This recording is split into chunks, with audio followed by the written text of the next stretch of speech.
Pavilion থেকে অতি দ্রুত আপনারা যদি ওভারব্রিজ দিয়ে আসেন তাহলে কেএলসিসি 5 মিনিটের মধ্যে চলে আসতে পারবেন আরেকটা মার্কেটের মধ্যে দিয়ে। কোথায় যাচ্ছ বাবা? কেন কেন টাকা? আমার বাইশ থেকে ঘুরে ফিরে করার জন্য আজকে টাকা উঠাবে ব্যাংক থেকে। সো আপনাদেরকে দেখাবো কত টাকা উঠাবে। সাথে টাকা নাই বাবা? সাথে টাকা নাই? কত আছে? বাংলা কত হবে বাবা? 35,000। বাইশের কাছে এখনো বর্তমানে 35,000-এর মতো আছে বাংলা। এরপরে বাইশটা এখন আবার যাচ্ছে টাকা তুলতে। বলতেছে কাকা তুমি এত দূরের থেকে আমার কাছে আইসো, তোমার শুধু পেট ভরে খাওয়াবো আর খাওয়াবো। আমি বলে ঠিক আছে বাবা। কেএলসিসির ভিতরে খাওয়া দাওয়া করবো আজকে। সো বন্ধুরা দেখুন, প্যাভিলিয়ন থেকে কেএলসিসি যাওয়ার জন্য শর্টকাটের মধ্যে একটা রাস্তা করে দিছে। আর এই রাস্তাটা দিয়ে আপনি অতি দ্রুত পার হয়ে যেতে পারবেন। এটা একটা ওভারব্রিজ, কিন্তু এখানে কোনো গাড়ি চলবে না, শুধু মানুষ যাতায়াত করবে। এখানে 4 কিলোমিটারের উপরে হবে এটা, শুধু এটা মানুষ যাতায়াতের জন্য আর কোনো গাড়ির জন্য না। কারণ আপনি যখন গাড়ি দিয়ে ঘুরে যাবেন অথবা নিচে রাস্তা দিয়ে যেতে অনেক দেরি হয়, এই জন্য এটা শর্টকাটে দেওয়া।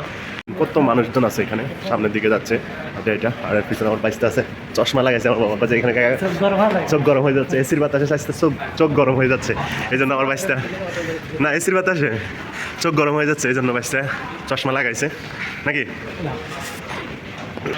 বন্ধুরা আমরা প্রায় কাছাকাছি চলে আসছি। এই জায়গাটা অসাধারণ একটা জায়গা। সো আমার বাইসটা আমি আজকে কেএলসিসির এখানে যাব, ওইখান থেকে আজকে যাদের বাসায় চলে যাব। কারণ আমার বাইসটা এখন আমার সাথে তো থাকেই না, আপনারা জানেন। বাইসটা যাবে আরেক জায়গায়, আমি যাবো আরেক জায়গায়। সো দেখা হবে ইনশাল্লাহ। এখান থেকে যাওয়ার বন্ধুরা কতগুলো রাস্তা দেখুন। এদিকে আরেকটা রাস্তা আছে, এটা দিয়ে অন্য একটা জায়গায় যায়।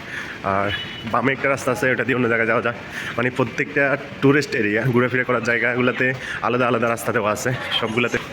আর আমার বাইসটা অনেক খুশিতে আছে আজকে নাকি বাবা?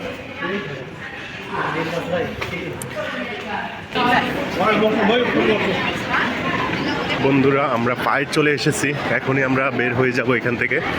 আর আমি আমার বাইসটা আর কেউ নেই সাথে। আমরা চাচা বাইসতে আসলে সবসময় একটু বেশি ঘুরে ফিরে করার চেষ্টা করি।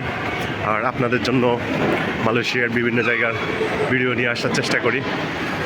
সো বন্ধুরা আমরা দেখুন পায়ে কেএলসিসির টাওয়ারের কাছাকাছি চলে আসছি। এই যে এখনই দেখা যাবে সেই কেএলসিসির টাওয়ার দেখুন। সো বন্ধুরা দেখছেন কত সুন্দর একটা জায়গা দিয়ে চলে আসলাম মালয়েশিয়া কেএলসিসি টাওয়ারের এখানে। আর আমার বাইসটা আমাকে ফালাই দিয়ে যাচ্ছে, আগে আগে চলে যাচ্ছে আমার বাইসটা। এই যে দেখুন বন্ধুরা, এখান থেকে আমরা বাইরে হয়ে গেলাম এই যে মার্কেটটার ভিতর দিয়ে। সো বন্ধুরা এই ভিডিওটা কেমন লাগছে আপনাদের কাছে অবশ্যই কমেন্ট করে জানাবেন।